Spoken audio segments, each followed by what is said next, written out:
Today, I want to talk about how Raj Kapoor and Satyajit Ray, formidable pioneers of the popular and parallel film format respectively, became the most eminent filmmakers to emerge out of India post-independence.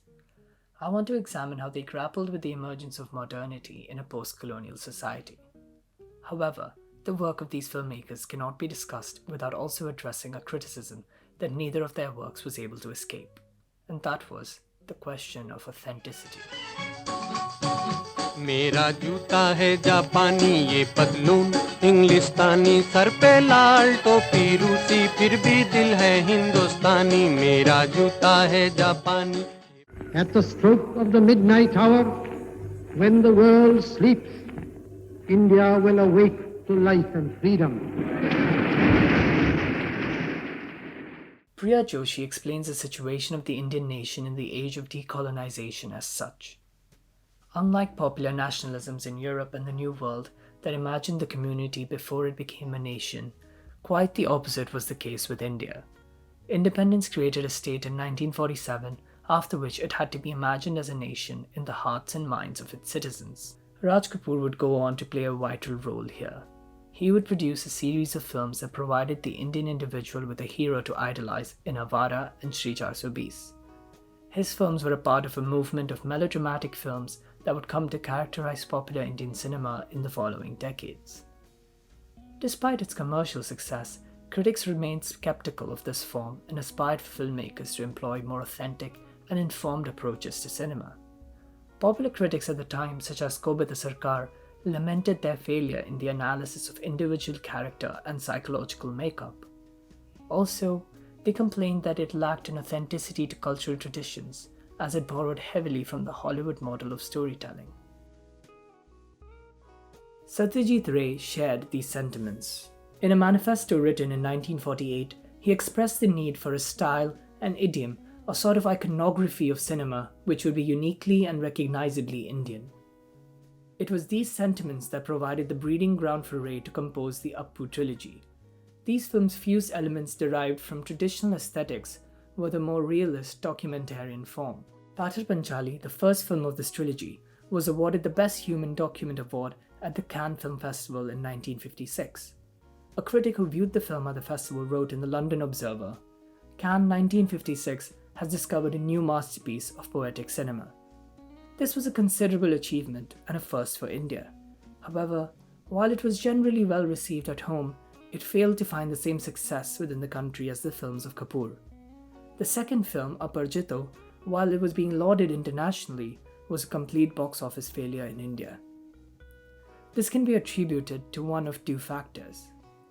Firstly, many in the country took issue with its unadulterated depiction of poverty, seeing it as antithetical to the project of nation building, and not in line with the socialist values popular within the country in the Nehruvian era.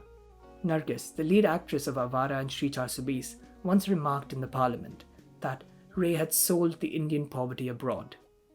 Soumya Singh argued, it was as though by patronizing the parallel cinema of Ray and others, the West demonstrated the virtues of capitalism and the fallacies of socialism.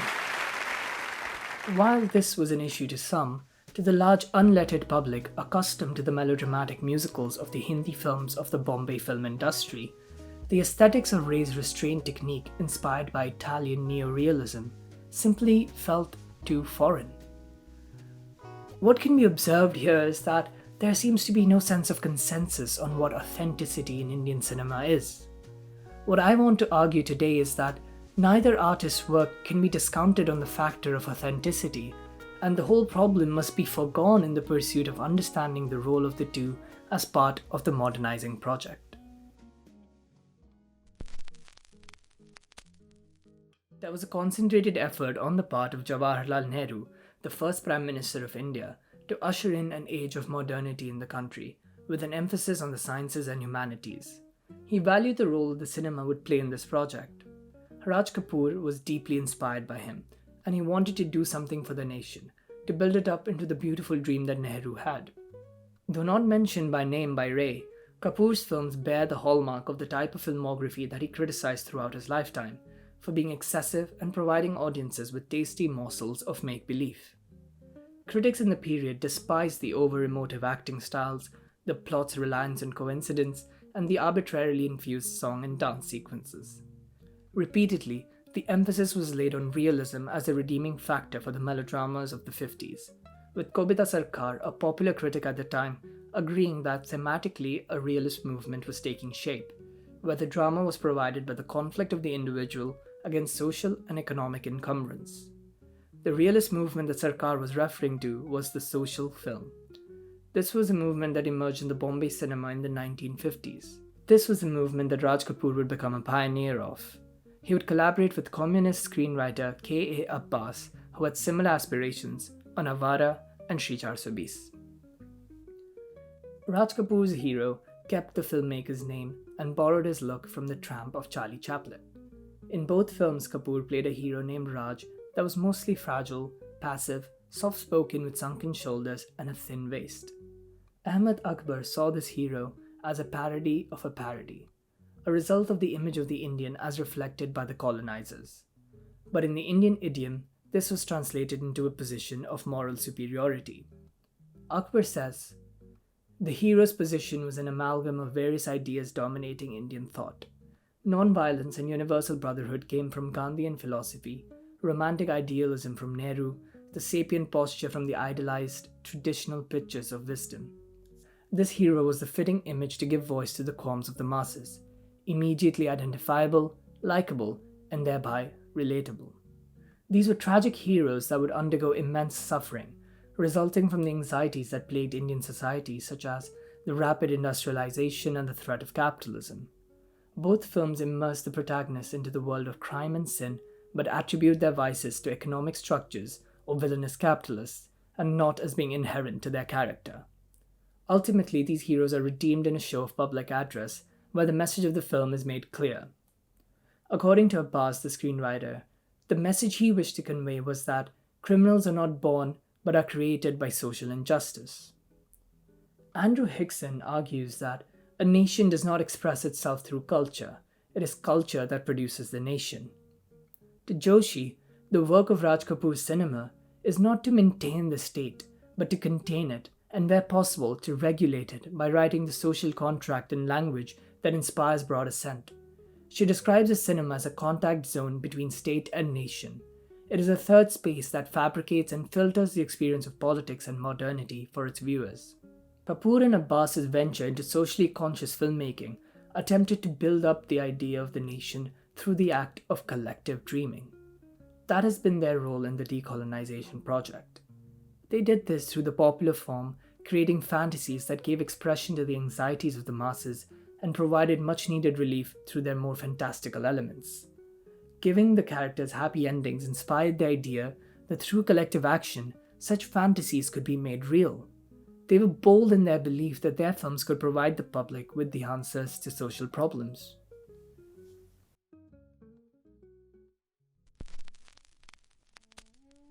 Satyajit Ray wanted to pioneer a movement that did away with excess and fantasies and steered closer to the documentary form, finding in this a form that would be recognizably Indian. This led him to adapting the novels Patar Panchali and Aparajito into 3 films that chart the life of Brahmin village boy Appu. These films follow the boy through the various stages of life, punctuated by the deaths of his family members.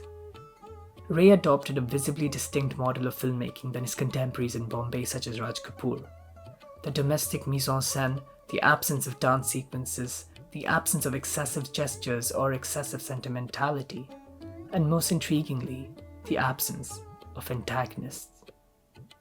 While there are clear antagonists at work in the narratives laid out by Kapoor, characters that are remarkably and distinctly evil, representing capitalist greed, the judge and the bandit in Avara or the businessman in Shri 420, the Appu trilogy is devoid of such forces. Instead, what is seen are figures such as a lustful neighbor in Aparajito who makes indecent remarks towards Appu's mother, or a persistent landlord in Appur Sansar. However, each of these figures is depicted with sensitivity, with their own reasons for being who they are. They are shown as simply being a part of the inevitabilities of life. Although the protagonist in these films suffers many losses, these deaths do not serve a tragic purpose or include a grand motivation for Appu. They are recurring motifs that mark the contingencies of life. Patar Panchali ends with the death of Appu's sister. The family realizes that there is no future for them in that village, and they move to Banaras, where the father might be able to earn a better living. However, in Aparchito, Appu's father passes away, following which his mother and him move back to a village where they live with her uncle. Appu spends the rest of his childhood here. Eventually, he leaves his mother behind in the village to pursue an education in the city of Calcutta. His mother spends her days pining for his return and reminiscing his childhood years. Upon Appu's return from Calcutta during a term break, he finds the house empty. His mother has passed in his absence. Despite his uncle's suggestion to stay and become a priest, Appu leaves again for the city to continue his education. The third act of Apur Sansar tracks Appu, who after the death of Aparna, his wife, abandons both the world and his son, choosing a life of a vagrant. However, after being confronted by his friend Pulu, he decides to return to his son. The land Appu returns to now is depicted as barren, with everyone who had provided to the city dweller Appu in the first act a romanticized retreat now dead or gone. This haunting emptiness is emphasized through the use of wide shots and the wind whistling in the soundscape. The only people that remain here are Kajol, his son, and his father-in-law, who is ready to marry off his daughter into a marriage destined to fail for the sake of tradition. Kajol's future here in this ghostly land is unspecified. It is not what is meant for him, nor what was meant for Appu as seen at the end of Aparchito. In the last shot of the trilogy, Appu is seen carrying his son to the city. Thus, Appu is depicted as resolute in the recognition that his obligation is not to the past but to the future. Loss and transformation thus become inevitable, the structure achieving seamlessly a subliminally perceived destiny. To Geeta Kapoor, Ray's choice of these novels for adaptation seems clear. The story of a Brahmin boy transforming through various stages of life in the face of an overwhelming urge for modernity has obvious allegorical value. According to her, this was intended to help overcome the painful alienation of the colonial experience by turning it into a rite of passage to modernity. Therefore, the subliminally perceived destiny of the narrative arouses in the viewer a feeling that the same can be said of them, and by extension of the nation, an acceptance of progress and loss of tradition being as destined and cyclical as life and death. With the past providing momentary retreat, it can never be fully returned to. The reality of the present and the inevitability of tomorrow cannot be escaped. Like simple themes, simple emotional situations, and I think simple things are more universal than complex ones. Ray was not committed to mobilizing the public towards reform, at least not overtly, but instead he placed his commitment towards depicting the perennial, everyday life of the Indian, and in this pursuit he delivered a delicate account of a lifetime that would be completely universal and timeless. He thus created the pertinent ideal for Indian films, one that critics hoped filmmakers would continue to return to for inspiration. However, this did not materialize. And the director voiced them with tremendous humanity, tremendous compassion. Where has that compassion gone today? Is it in our society? Is it in our films? If films mirror the society, then we are in deep trouble. And I'm afraid they do.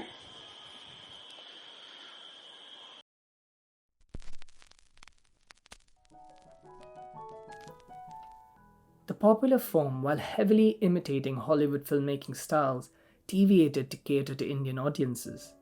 According to Vasudevan, melodramas of the popular format like those of Kapoor address its audiences as public rather than individuated. It was a species of melodrama which repeatedly highlighted itself not only as an insistently exteriorized, but also a public way of talking about the human condition. This differed from the Hollywood model, which, through the binding of the spectator into a hermetic universe on screen, heightens the individual psychic address and sidelines the space of the auditorium as a social and collective viewing space. This feature of the popular Indian film explains its resonance with the Indian public that celebrates a culture of collectivism, distinct to that of the individualistic culture of the West. Another feature that distinctively marks the popular Indian film form is the song and dance routines. Ray provides an answer as to why such a form gained popularity in India. To the vast conglomerate mass that makes up the Indian public, the cinema is the only form of available inexpensive entertainment. They have not the choice that the Western public has of music halls, plays, concerts, and even sometimes of a permanent circus. Yet, the craving for spectacle, for singing and dancing, remains and has somehow to be met. If the film does not meet it, nothing else will. While in Hollywood the term musical came to categorize a genre of film, in India the term musical could not be used as the music became an essential part of films of all genres. The music in Hindi films is unlike that of the musicals of the West. Rochna Majumdar writes of the Hindi film song as a different medium situated within and outside of the film text. Through this alienation from the text, Das Gupta notes, there is a tacit agreement between the filmmaker and the viewer that this song is for transcendence. Over the years, this tradition became an instantly recognizable feature of popular Hindi films, creating a signature Indian style of filmmaking. So, it would be justified to say that Kapoor was working within an authentically Indian form. Now let's take Ray. Satyajit Ray studied under the tutelage of Rabindranath Tagore, belonging to the Santiniketan school that put at its forefront a sense of indigenous romanticism, a strong need for India to contribute to the world its unique dynamic through its art forms, a form that would be anti-industrialist and free of Western influence. Frustrated with the lazily applied Hollywood formula in Bombay and desiring a more realistic and traditional representation of reality in films, Ray looked at documentary filmmaking as inspiration for the Appu trilogy. These films also show a great appreciation of Indian classical music. The score composed by the legendary composer Ravi Shankar employs only traditional instruments such as sitars, shanhais, and bamboo flutes. Shankar said, "For the Appu trilogy, Ray extracted the true essence of rural Bengal from me musically."